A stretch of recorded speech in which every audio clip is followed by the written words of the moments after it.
विभाजनकारी उन ताकतों को बेनकाब करना होगा जो केवल अपना उल्लू सीधा करने के लिए समाज को बांटना चाहती है, तमाम वादों के आधार पर बांटना चाहती है। उनके लिए राष्ट्र की कीमत पर राजनीति उनके लिए अभिष्ट हो गई, लेकिन हमारे लिए राष्ट्र सर्वप्रथम है। राष्ट्र की कीमत पर कोई राजनीति नहीं हो सकती।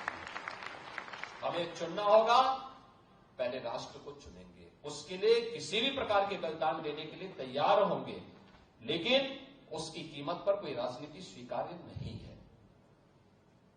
लेकिन आज जिस प्रकार के दृश्य दिखाई दे रहे हैं, जिस प्रकार की बातें हो रही हैं, जिस प्रकार की चीजें चल रही हैं,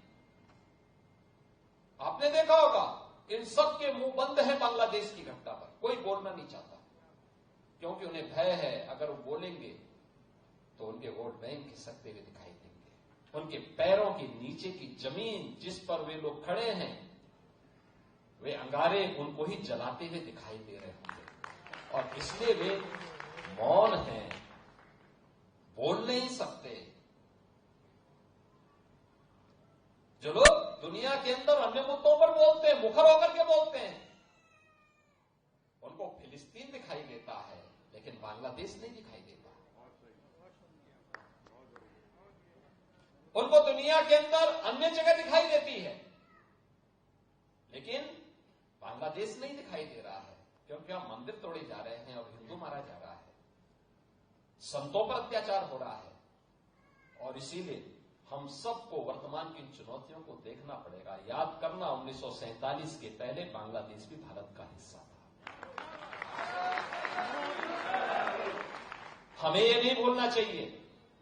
और 1971 में बांग्लादेश को बचाने में हमारे सैनिकों ने भी बलिदान दिया था।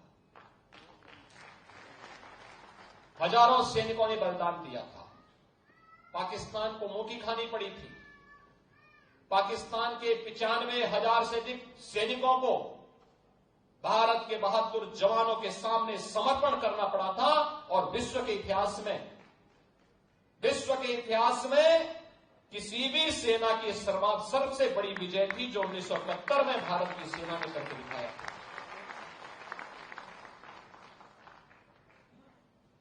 इसलिए हम सबको वर्तमान में अपने आप को उसके लिए तैयार करना होगा, देखना होगा कि देश रहना चाहिए, सनातन धर्म हर हाल में रहना चाहिए, हमारी विरासत का हर हाल में संरक्षण होना चाहिए।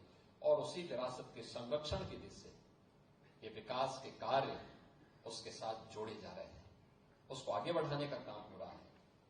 मुझे पूरा विश्वास है कि हमारा ये ब्रज क्षेत्र अपनी इस विरासत को संरक्षित करते हुए निरंतरता को आगे बढ़ाते हुए आगे बढ़ेगा, कोई संदेह नहीं होना चाहिए। और मैं आपको इस बात के लिए आश्वस्त करता हूं कि केंद्र और राज्य शासन दोनों मिलकर के इस अभीष्ट लक्ष्य की प्राप्ति करने के लिए जो कुछ भी सर्वोत्तम होगा वो हम करेंगे, हम लोग करेंगे।